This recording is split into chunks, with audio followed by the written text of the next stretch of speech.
Yes, fight fans, body and mind, sports, my people. You are fully appreciated in this round, my guys, my people. Let's talk Chris Eubank Jr. versus Conor Benn 2. Coming to us on the 15th of November, Tottenham Hotspur Stadium. Again, my guys, my people. We have had the first presser, and we have had the first initial face-off and photo op. The face-off, I really didn't get much from it, except that Chris Eubank Jr. still looking much bigger, my guys. But aside from that, it's just too early to tell. But as for the presser, now, I took away a few things, and I thought, wow, there is no egg slap. There's no egg slap, and there is no Eubank Jr. sort of capitalizing on Conor Benn's PED scandal. So none of those. However, he was very still creative, and I was very impressed as to just how he can never run out of material. He took control right from the beginning. It was the Eubank Jr. show. Jr. demanding that Conor speak first before him at the presser. I think that was a real genius early strategic move to open with. That is a display of dominance and a way to assert that dominance and gain control of the press conference itself. But it also allows him to assess Conor's energy coming into the fight. Is he coming in with any bad blood from the first fight?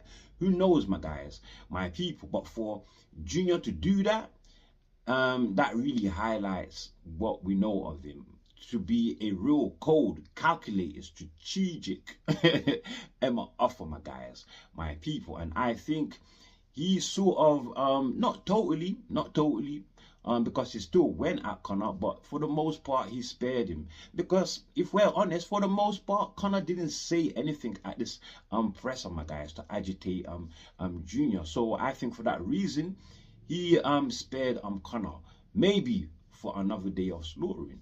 I believe there's some mutual respect between the two fighters now after they have shared the ring already before, but no such common thing between Eddie and Eubank Jr.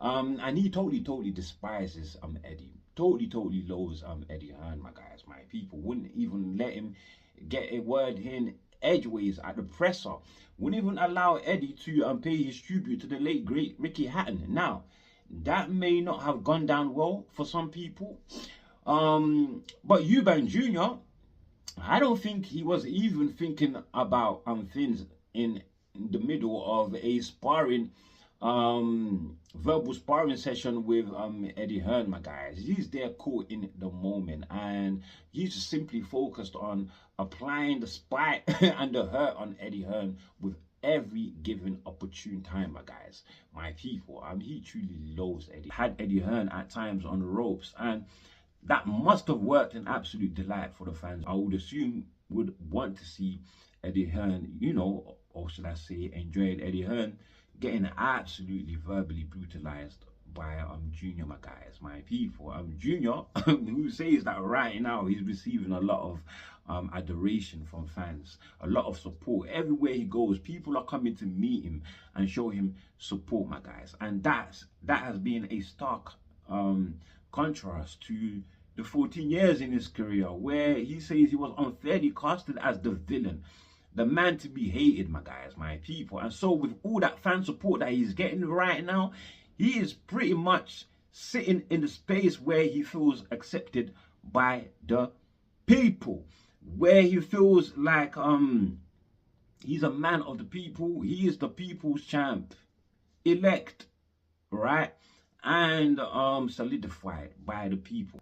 And I can tell you for free from my observation that Junior is thoroughly enjoying his current status as the good guy, much more than the villain role that he was typecasted into previously in his career, my guys, my people. So much so he's not willing to share this new position with anyone, especially Conor Benn, my guys, my people. And at the presser, he took severe offense to Eddie Hearn, who previously referred to Conor Benn as the people's champ. And that was right there in the ring after Junior had beaten Conor Benn. Now, why did Eddie Hearn have to declare Conor Benn as the people's champ after a loss? Doesn't really make sense, my guys. But you know, he only added ammunition into Eubank Jr. arsenal, as if he needed any more material. As if he needed any more material. And he went on an absolute verbal onslaught. You know, he made it a point to address the people, to let them know that these are not the people's champ. They are not for the people. In fact, that they are people who will screw anyone over, cut corners, break any rules in just to get ahead. Describe them as immoral and without restraint. Now, you have to be the scummiest person on the planet Earth to fit that description exactly. So I wouldn't use that broad brush to paint both Conor Benn and Eddie Hearn like that. But as far as boxing goes, the PED scandal that they were embroiled in still very fresh in people's minds. So Eddie Hearn may not like what Junior said, but it will resonate amongst fans. Not everybody has forgiven Conor for that PED escapade. Things did get a bit heated on the night between Junior and Eddie. Junior was on a straight mission to get on Eddie's very last nerve before the night ends, and he totally was successful at doing that. You know, yeah, he went as far as to accuse Eddie Hearn and Matchroom for being the ones behind why his ambulance was held back for 20 minutes, not being allowed to leave the stadium so that he can be carried to the hospital to be treated for what he called dehydration, so severe that he lost his toenail. Would you believe it? You can't make this thing up. Absolutely comical, hilarious, but still a very serious accusation. What Junior is implying that he is in a very serious life-threatening situation, and Eddie Hearn and Matchroom are there playing yo-yo with his life, basically. Something that could carry real criminal charges, for real. So Eddie wasn't playing. Eddie was not playing. He double-dared Junior to say in a sentence, Matchroom blocked me from going to the hospital, from getting treatment. And that was the point where Junior sort of knew that he may be going too far, and so he blurted out, right, in his own defense, why, so you can sue me? Why, so you can sue me? Junior quickly, Eddie quickly replied though, saying, no, not me, that's another person. An obvious swipe there at Frank Warren. We know Warren historically is the one that hands out the legal papers to fighters. He is the one.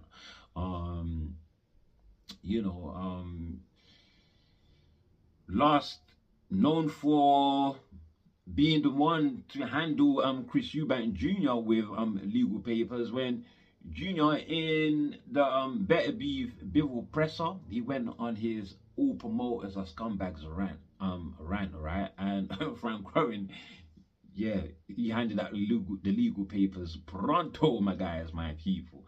But Eddie Hearn, yeah, he's seemingly losing his cool. You know, as he likes to be known as the cool guy, the approachable promoter. Not this time around. He was not having it, my guys, my people. Now, whether Eddie will follow through with some legalities concerning this, I don't know. But I did see in an interview Junior speaking with the Stomping Ground and said that Eddie has sent them legal papers. I'm not even playing. Eddie has sent them legal papers, says Junior. So maybe something might become of this. But Junior, he seems to be ready. He seems to be ready because he says he is going to sue also, my guys, my people. Great to hear. Great to hear, my guys. Anyway, anyway. Concerning the whole dehydration thing, I'm really finding it hard to feel sorry for Junior. Because here he is fighting again under the same stipulations that left him dehydrated. He claims for the in the first fight. So I'm not feeling sorry for him. Obviously, he's getting paid and he's doing it for a reason. Money, my guys, my people. So I'm not feeling sorry for him at all. However, I do not support that team Eubank. That team Conor. His father Nigel. They're living off of this moral victory, so to speak, that they are getting out of lasting 12 rounds with Junior at 160, who they say Conor fights at 147 pounds, my guys, my people, when they actually lost the fight. You actually lost the fight. If you want to claim that you are a better fighter than Junior, then you better go up and fight him without a rehydration clause, just like Crawford did against Canelo. That is greatness, and that is something that is really, really appreciable. Not this nonsense that they trying to claim a moral victory from, my guys, my people. So I don't like that at all. I really don't like that. Got me feeling as if Conor, he really doesn't mind losing going into this fight. Like, that is the type of mindset he has, that he doesn't mind losing going into this fight unless unless Junior puts an absolute beating on him that would leave such a lasting effect that could may well destroy his career. You know, so I'm of the feeling now that he's in it for the money. Straight up. He's in it for the money, my guys, my people, and his only hope is that Eubank Jr. may be too old. He has slowed down, yeah, like he said in the ring, Eubank Jr. look vulnerable at times, and at times he look old. That is what he is depending on. He's only in this for the money, my guys, my people. I'm not really believing that Conor can change anything. Still, though, I think it will be a good fight. Still will be a good fight, just because of how they fight, right? Yeah. But now, concerning this rehydration clause and Team Conor living off of this so-called moral victory, well, Ben Shalom, he put his 2 pence in and said, well, whatever you guys did with Junior at 160, that was with a rehydration clause, and Conor had to try to rebuttal and say, why are you even up here? What are you doing up here on the stage? You're not even supposed to be here. Trying to copy a leaf off of Junior's book and try and keep Ben Shalom quiet. Would you believe, my guys? But Ben Shalom, he's smart. He's smart. He replied smoothly, smooth and deadly, my guys. Reply. He said, and so what are you famous for? Conor didn't catch on. Well, he did catch on, but he was stupid enough to try and continue the argument. And at least, even though Conor is not the smartest person in the room, at least he's got Eddie. Where would he be without Eddie? Eh? Eddie said, Conor, leave it alone. This is not the time. Obviously, he knows it is not the time to rehash, or should I say, open up a can of worms when things are still very, very fresh in people's memories, my guys. You guys know what I'm talking about, my guys, my people. So Conor, not the smartest person in the room, by far, my guys, my people. That is Conor and Eddie, you know, but Junior did extend his aggression, should I say, or his attack further, you know, all the way to Robert Smith, the head honcho at the BBBFC. and he accused Robert Smith of several things. And the ones I will talk about, he accused Robert Smith of allowing Conor to breach their contract and wear horsehair gloves in their fight. Crazy. Now, if that is true, depending on what is true, we could have legal ramifications flying either way, my guys, my people. Also accused Robert Smith of being a fat cat pocketing all the the the, the, the fees that fighters pay for fines. Right, and then he asked, what has happened to the money that he was fined, the 500 grand for the egg slap, right? And then I believe the 100K for missing weight, right, in their first initial weigh-in, something which he actually blames Robert Smith for bringing in media at his weigh-in and delaying his time, or basically eating up the time that he needed to shed the weight, right? So yeah, these are some really serious accusations, but that is a very important question. What really did happen to that money? Conor Benn, not the smartest person in the room again, he said, well, that was the gift that you gave to me when you didn't make weight. Crazy. You don't want to be associated with anyone that is under scrutiny right now. Oh, come on. It's not the anyway, let me Conor is not, he's not the smartest guy in the room at all. But he's got Eddie Hearn. At least my guys, my people. And he's not perfect either, but he's got him at least. But look, yeah, those are some serious things that Junior got to bring up to the surface. And some of those questions, fans will be interested to know what happens to the money, my guys, my people. We are not privy to this. We are not privy to this. So is the money being used properly or not? Because at the end of the day, we want to see this sport grow and develop to its full potential, my guys, my people. But just to end on a on a hilarious note, yeah, Nigel Benn suggested that him and Conor Benn were in the shower together. Well, Conor had to correct him quickly and said to him, no, Dad, we were not in the shower together. We were in the sauna. Yeah, good that he caught on that one at least, because I was about to say this is becoming more than a father-son moment, my guys, my people. But with that said, that's all I have for you on this one. And before you leave, do like to share, subscribe, of course, drop your comments below, and as always, my people, stay super blessed. And thank you very much, my guys, my people. We out of it. And oh yeah, my people, I nearly forgot. Beaumont McIntyre and Chris Eubank Jr. Reuniting on this one. And we know what happened the last time when they got together.